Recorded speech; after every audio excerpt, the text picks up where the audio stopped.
Bonjour à tous, j'espère que vous allez bien. Bienvenue pour ce nouveau numéro de l'examen en ce mois de juin 2025. On va reprendre un format un petit peu plus habituel. Je vais d'abord vous parler de ma situation avant de vous parler de la situation de la chaîne et notamment des vidéos que je sortirai potentiellement sur la chaîne d'ici les prochaines semaines, voire prochains mois. Alors je vais donc vous parler d'abord de moi.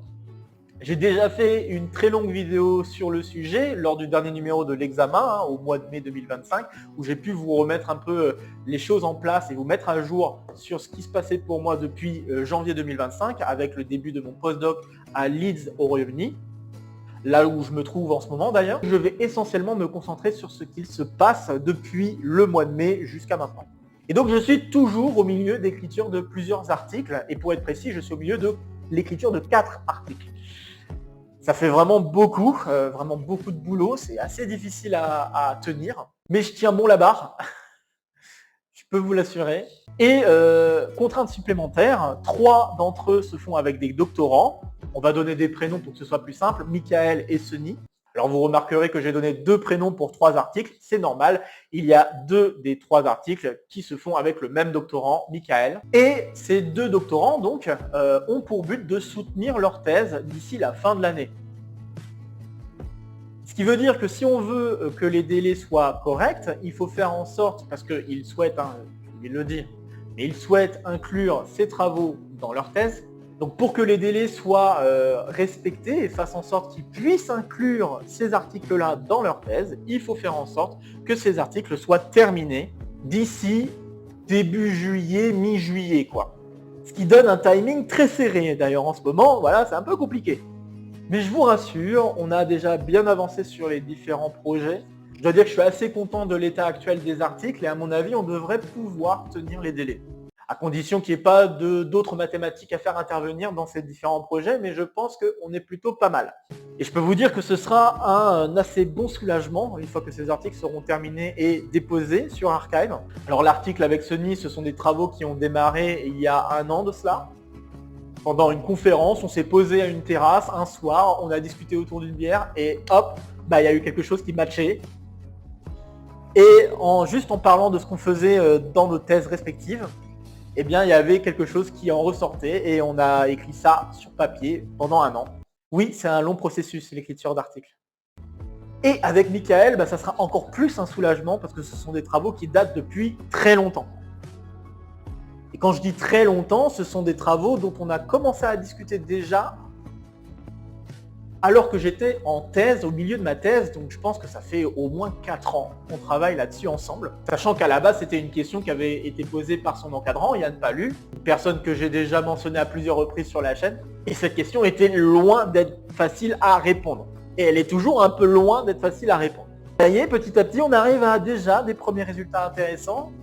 Mais pour pouvoir faire les choses convenablement, on a été obligé de devoir écrire plusieurs articles et pas un seul. Il y a déjà eu un article de sortie sur le sujet en février dernier et 2 autres articles, on croise les doigts, devraient sortir d'ici le début juillet. Ça demande beaucoup de boulot, quoi. Et je peux vous dire que le temps que j'y consacre est énorme. Sinon, si je reviens un petit peu à ce qui s'est passé pour moi entre mai et juin, eh bien, il y a eu notamment des auditions pour les position de maître de conférence. J'ai eu l'occasion de vous en parler lors du dernier numéro de l'examen. J'avais établi un dossier pour pouvoir candidater à des postes de maître de conférence. Bien que je trouve cela un peu tôt pour moi, étant donné que j'ai soutenu ma thèse il n'y a même pas 2 ans. Et j'ai eu la grande surprise d'avoir pu effectuer des auditions pour des postes de maître de conférence. Première fois d'ailleurs que j'effectue des auditions. Et ces auditions, j'ai pu les effectuer à 2 endroits, donc 2 postes. C'était incroyable. Alors, vous saviez peut-être déjà, si vous suiviez la chaîne, que en effet, j'ai fait une audition pour Tours. Mais j'ai également été retenu pour une audition à Saint-Étienne. Donc, j'ai dû m'y déplacer pendant le mois de mai. Il y en a d'ailleurs un de ces 2 déplacements qui a été un peu compliqué à effectuer puisque j'avais une conférence à Marseille en même temps qui se faisait. Et donc, il a fallu faire un détour à Tours, joli jeu de mots, un détour à Tours avant de me rendre à Marseille. Toute une logistique très compliquée à mettre en place. Mais je pense que je m'en suis plutôt bien sorti. Et ensuite, il y a eu une audition à Saint-Étienne qui a chamboulé un petit peu mon planning vis-à-vis de mon retour à Leeds. Et ces auditions se sont, je pense, plutôt bien passées. Alors, le résultat n'est pas là. Je n'ai pas eu le poste, aucun des deux postes. Mais pour Tours, c'était ma première audition et j'ai été classé. Classé, ça veut dire que mon profil est suffisamment intéressant pour que les gens de l'université considèrent qu'ils seraient prêts à travailler avec moi. Donc, c'est presque dire que tu pourrais être embauché, mais à la condition que ceux qui sont classés avec un meilleur rang que toi ne prennent pas le poste. Donc, c'est vraiment une super nouvelle. Bon, bien que j'ai été classé hyper loin et de ce qu'on avait entendu parler, il était assez certain que la personne qui a été classée première pour Tours prenne le poste. Mais j'ai été assez content déjà de voir que j'ai été classé pour Tours. Malheureusement pour Saint-Étienne, ça n'a pas été tout à fait la même chose, mais vraiment c'est pas une surprise. À Saint-Étienne, je m'y étais jamais déplacé, c'était la première fois que je me rendais dans cette ville. Ville assez sympathique, notamment pour ses coins verts. Mais le point important surtout, c'est que je ne connaissais pour ainsi dire personne. Bon, allez, juste deux noms, mais personne dans le jury et dans les personnes qui travaillaient dans le labo. Donc je suis assez content, je pense, d'avoir fait bonne impression. Je pense que c'est la moindre des choses, en tout cas quand on passe une audition en maître de conférence. Un peu comme quand on expose sur des recherches en séminaire, je pense que c'est toujours bien de faire bonne impression. Mais bon, je m'attendais absolument à rien et je suis très content de comment les choses se sont passées. Donc voilà, premières expériences en audition en maître de conférence, c'était génial. Beaucoup de stress quand même, mais génial à vivre. Et puis les prochaines années, normalement, m'amèneront à devoir passer encore d'autres auditions pour des postes de maître de conférence. On croise les doigts pour qu'un jour ça passe. Voilà.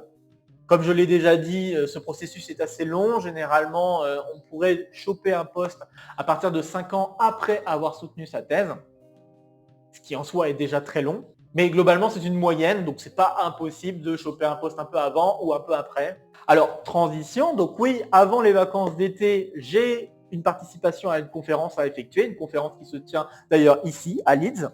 J'aurai un exposé d'1 heure à donner, ça va être vachement cool.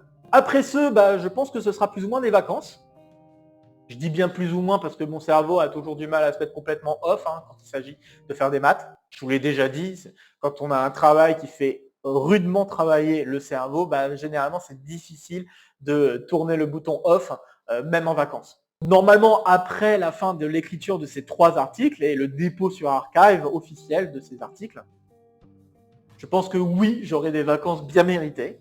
Et je vais en profiter, je vais notamment aller en concert, Main Square, Imagine Dragons, ça va être vachement cool. Passage dans le sud, et puis également un passage en Vendée. Tout un beau programme pour ces vacances d'été. Au retour de ces vacances, pas mal de choses aussi qui sont prévues. D'ici le mois de septembre, j'ai une participation à une conférence qui se tiendra en Allemagne.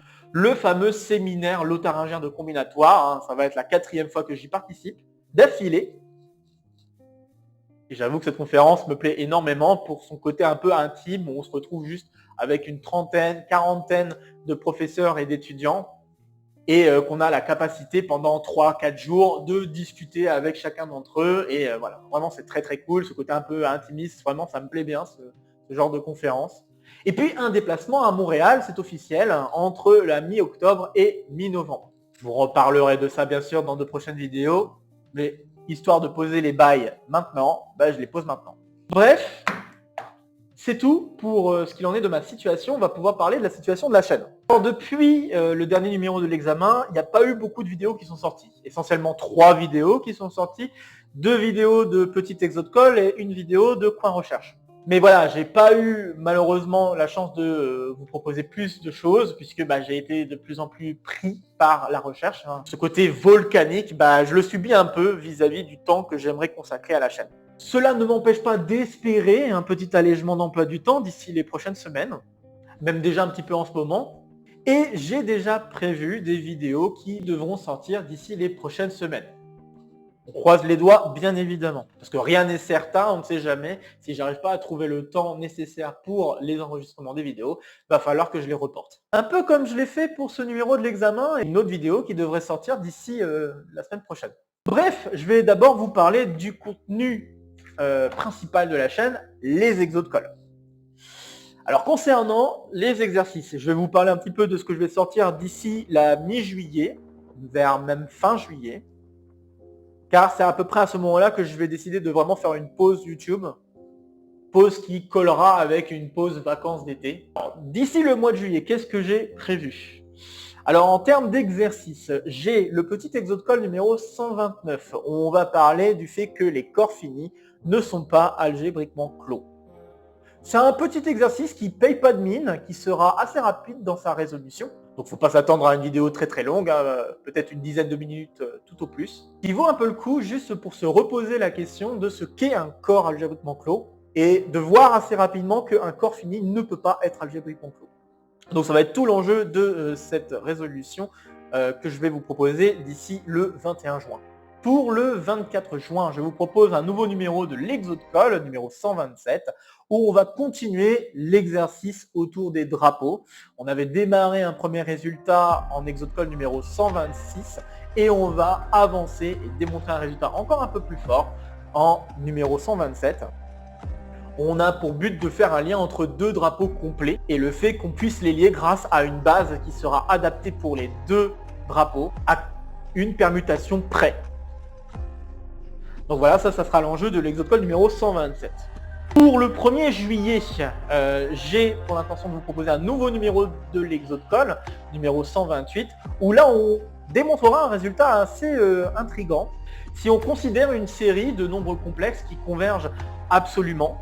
Et si je suppose que si je fais la série des puissances PM de ces nombres-là, et que je dise que ces séries-là valent 0 pour n'importe quelle puissance PM, alors on peut démontrer que la suite en question est complètement nulle. C'est un très joli exercice, je trouve, assez intriguant, qui va faire appel à quelques manipulations autour des fonctions symétriques. Je ne vais pas trop vous divulgacher les choses, mais je trouve que c'est un très joli exercice et je pense que ça valait vraiment la peine que je vous le propose ici. Pour le 8 juillet, je vous propose un nouveau numéro de l'exo-call. Vous pourrez comprendre d'ailleurs qu'on essaie de rattraper le retard des exo-calls par rapport aux petits exo-calls. Donc l'exo-call numéro 129, où on va démontrer le critère de Sylvester. C'est un exercice qui m'a été proposé il y a assez longtemps par l'un d'entre vous. Et je pense qu'il est grand temps que je vous propose une résolution de cet exercice. Exercice assez intriguant qui permet de faire le lien entre les matrices symétriques réelles définies positives et leurs mineurs obtenus en enlevant les K dernières colonnes et les K dernières lignes. Alors la résolution de cet exercice fait souvent appel à des formes quadratiques, mais il y a moyen de se glisser entre tout ça et d'éviter de parler en profondeur des formes quadratiques. Bref, je vous propose cet exercice donc pour le 8 juillet. Pour le 12 juillet, il était temps que je vous propose un sondage. Oui, j'en avais parlé au dernier numéro de l'examen, mais ça ne s'est pas encore fait puisque j'ai pas sorti énormément de vidéos depuis le dernier numéro. Et donc je pense qu'il est assez intéressant d'essayer de vous proposer un sondage, ne serait-ce que pour vous solliciter et vous faire participer un peu au choix des exercices. Comme je l'ai fait déjà précédemment. Pour ce petit exo-call numéro 130, je vous propose deux types d'exercices. Un premier exercice plutôt combinatoire où on va résoudre ce qu'on appelle le problème des cailloux. Alors le problème des cailloux s'énonce comme vous pouvez le voir en bas de l'écran. C'est quand même un exercice assez intriguant. Vous avez un nombre impair de cailloux et si vous enlevez un caillou, vous êtes toujours dans la capacité de séparer en deux paquets de cailloux, de même nombre de cailloux, qui vont avoir la même masse. Et sous ces conditions, il faut alors démontrer que vous avez en fait tous les cailloux qui ont la même masse. Je trouve que c'était un exercice très intriguant, très intéressant à voir. Exercice qui peut vraiment servir de développement pour les gens qui préparent l'agrégation ou le CAPES. Et je pense que c'est aussi un exercice assez classique pour les gens qui aimeraient se préparer à l'oral, notamment pour les concours type Centrale ENS. C'est typiquement le genre d'exercice assez intriguant dans son énoncé, qui laisse beaucoup de place à l'inventivité. Donc voilà, ça c'est le premier exercice que je vous propose de choisir pour le sondage du petit exo-call numéro 130. Et le deuxième exercice que j'aimerais vous proposer, c'est un exercice qui est tiré d'un sujet concours qui est tombé cette année. Le sujet central MP 2025, Math 1, où il s'agit de majorer le produit des nombres premiers qui sont inférieurs ou égaux à un entier n, et de le majorer par une puissance de 4, la puissance nème de 4. Un exercice assez intriguant, assez intéressant, qui fait appel à la fois un peu à de la combinatoire, mais aussi à de l'arithmétique générale. Et je pense que ça peut aussi valoir le coup que je vous propose cet exercice en vidéo. D'autant plus que c'est un exercice qui est tombé en sujet concours. Comme cette année, j'ai pas donné beaucoup d'exercices, ça peut être aussi cool que je vous propose un exercice par rapport à des sujets qui sont tombés. Et donc voilà, le sondage est actuellement disponible, vous allez trouver le lien en description, et je vous laisse le soin de faire le choix entre ces deux exercices, soit le problème des cailloux, soit la majoration du produit des nombres premiers inférieur ou égal à un certain entier n. Les deux exercices ont tous deux des très jolis intérêts, et je pense que leur résolution pourrait vous plaire.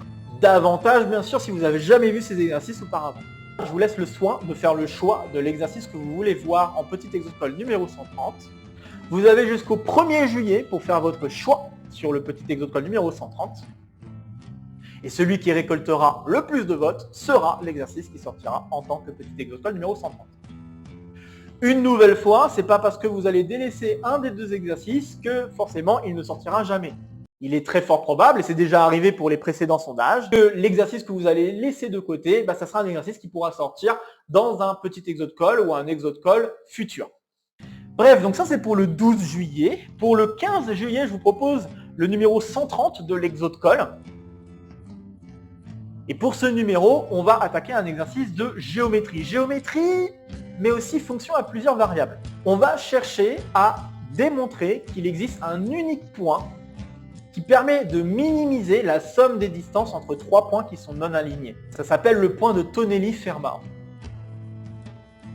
Et je vous parlerai aussi d'une construction géométrique de ce point, qui est assez jolie à voir.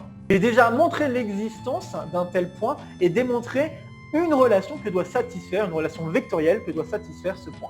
Voilà, en soi c'est déjà un très joli exercice. Et pour attaquer des exercices autour de fonctions à plusieurs variables et en même temps de géométrie, je trouve que ça fait vraiment un très joli combo et donc un très joli exercice. Et pour le 22 juillet, je vous propose un autre numéro de l'exocole, le numéro 131, où on attaquera un autre exercice qui m'a été proposé par l'un d'entre vous, le lemme de Croft. Alors l'énoncé de l'exercice, vous le voyez là sous l'écran. Et en fait, je vais vous proposer deux types d'énoncés. On va attaquer l'exercice en supposant que la fonction est uniformément continue, puis ensuite on va l'attaquer en supposant juste que la fonction est continue. Et la résolution est complètement différente. Dans le premier cas, on peut trouver une résolution qui ne fait appel que à des notions de niveau MPSI, première année de classe préparatoire. Et de l'autre côté, il va falloir faire appel à des résultats beaucoup plus poussés, notamment le théorème de Baire que nous avons déjà attaqué sur la chaîne. Et je pense que ça peut être une très jolie application à ce théorème-là. Théorème qui pourrait s'étudier en deuxième année de classe préparatoire, mais après avoir attaqué quand même un petit peu un sujet autour de la topologie quand même. Et voilà, je me suis dit que ça pourrait être très intéressant de vous proposer ces deux résolutions, la résolution niveau première année de classe préparatoire et résolution niveau deuxième année de classe préparatoire plus. Là, j'ai fait le tour des exercices que j'ai l'intention de vous proposer, ainsi que les dates potentielles de sortie. On croise les doigts pour qu'on arrive à les maintenir. Et je vais maintenant vous parler des autres projets vidéo, et notamment la prochaine vidéo d'une vie de mathématiques. Alors, elle était normalement prévue la semaine dernière, mais bon, ça a été un peu compliqué pour moi, blablabla, écriture d'articles, je vous l'ai déjà dit. Et donc, je vais essayer de sortir cette vidéo pour le 17 juin. On croise les doigts. Donc, une vie de mathématiques sur l'écriture d'articles. Ça tombe parfaitement bien. Pouvoir vous raconter plus en profondeur comment fonctionne l'écriture d'un article. Je ne vais pas rentrer dans la technicité du logiciel en question, que ce soit Overleaf, que ce soit TextStudio, que ce soit MikTeX, tout ça, toutes ces petites choses-là. Je ne vais pas rentrer dans ce genre de technicité. Je pourrais garder ça pour éventuellement une autre vidéo. Je pense que ça pourrait être assez utile pour les gens qui aimeraient manipuler la tech. Mais là, j'aimerais plutôt me concentrer sur la technicité même mathématique de l'écriture d'un article. Et je pense que ça peut être vraiment intéressant pour n'importe qui aimerait justement savoir comment marche le processus de recherche. Je pense que là, l'écriture d'un article, c'est vraiment le cœur du métier de la recherche. Parce que sans article, comment certifier que ce qu'on fait comme mathématiques est vrai? Comment s'assurer que ce qu'on raconte à d'autres gens en conférence est bien vrai? Que tout fonctionne bien? Comment convaincre? Eh bien, ça va être tout l'enjeu de ce que je vais chercher à vous expliquer à travers comment on écrit un article de recherche. Je ne vais pas rentrer dans les détails de mathématiques, je vais quand même prendre un exemple qui sera lié à la saison 1 du point recherche, puisqu'il s'agit là en fait du tout premier résultat et du tout premier article que j'ai écrit. Je pense que ce sera un exemple parfait pour vous expliquer comment fonctionnent ces choses. Mais en soi, c'est pas tant les mathématiques en soi qui vont m'intéresser, c'est plus vraiment le fonctionnement, comment on réfléchit en fait à l'écriture d'un article. Ça va pas être évident à expliquer, mais je vais tenter de le faire et j'espère que cet épisode vous plaira. Pour le 28 juin, je compte vous proposer un nouveau numéro du complément.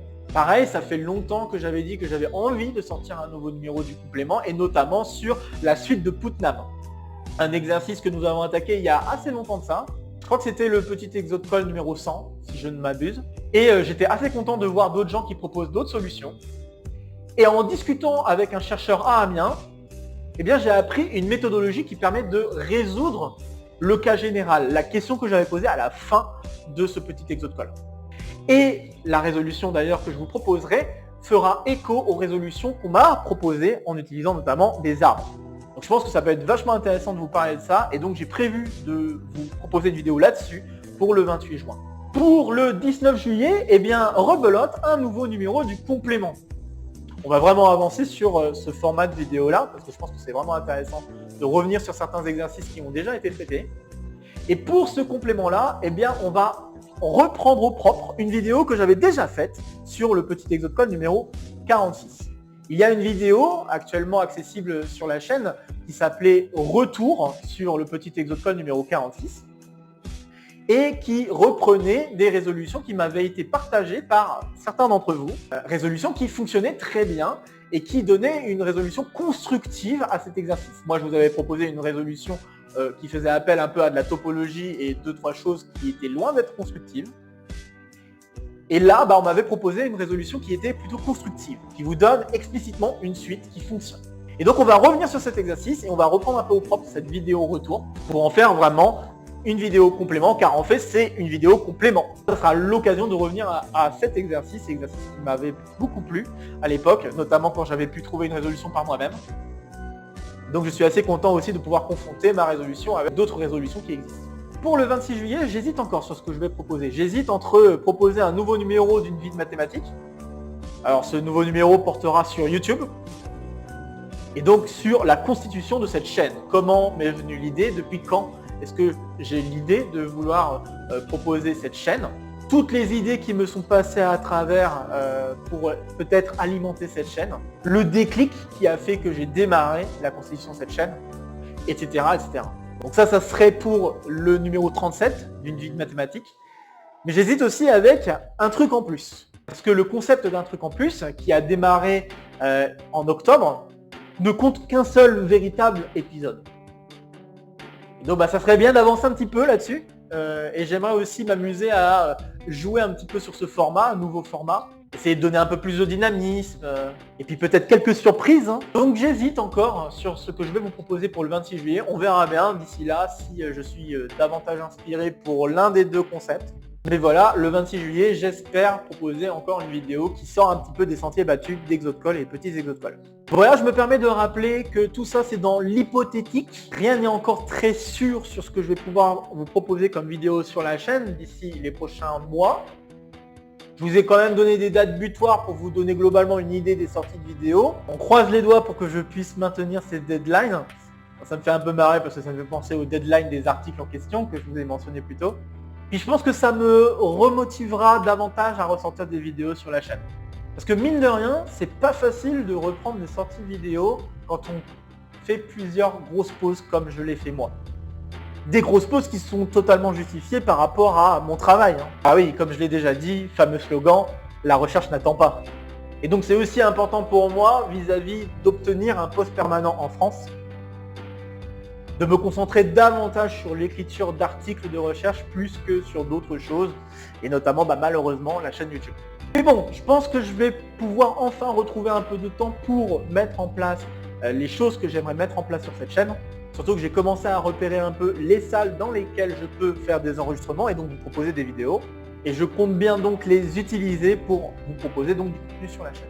Donc à mon avis, à partir de la fin juin et surtout à partir du moment où j'aurai déposé ces 3 articles, mon emploi du temps va se retrouver beaucoup allégé. Et je pense que je trouverai plus facilement du temps pour vous proposer du contenu sur la chaîne. Et comme le dit le dicton, patience et longueur de temps font plus que force ni que rage.